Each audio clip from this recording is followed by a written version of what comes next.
নিঃস্ব অবস্থায় কি দোয়া করতে পারেন একজন মানুষ, এই দোয়াটা শিখে নেন, ইনশাআল্লাহ আপনার জীবনের সমস্ত সংকট কেটে যাবে ইনশাআল্লাহ। আমি নিজেও এই দোয়াটা বেশি বেশি করার চেষ্টা করি।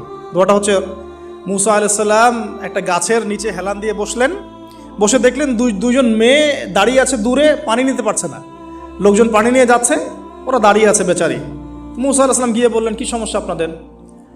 এটা নিয়ে আপনারা আবার মেয়েদের সাথে কথা বলার চেষ্টা করেন না, ঠিক আছে? তো মাহারাম গায়রা মাহারাম মেনে চলে। তারা বললেন যে আমাদের বাবা অনেক বৃদ্ধ মানুষ, আমরা পানি নিতে পারি না যতক্ষণ না আমাদের কম পানি নিয়ে চলে যায়। মুসা আলাইহিস সালাম তো একটু বললাম না, ফিজিক্যালি খুব স্ট্রং ছিলেন, থাকে না বডি বিল্ডার, সামনে গিয়ে কথা বলে সরো পানি নিতে দাও, তখন মানুষ একটু মূল্যায়ন করে না। তো মুসা আলাইহিস সালাম এভাবে পানি নিয়ে দিলেন এবং বাছুরদেরকে পানি পান করালেন, করিয়ে গাছের নিচে এসে বসে আছেন। বসে বসে তিনি দোয়া করছেন, এই যে দোয়াটা তিনি দোয়া করছেন, রব্বি, একটা নেক কাজ করলেন, নেক কাজ করলেন না, মানুষের উপকার করলেন, নেক কাজ করে এসে গাছের নিচে বসে দোয়া করছেন, আল্লাহ এখানে তো আমার খাবার পানি বাসস্থান কিছুই নাই, আমি কি করব?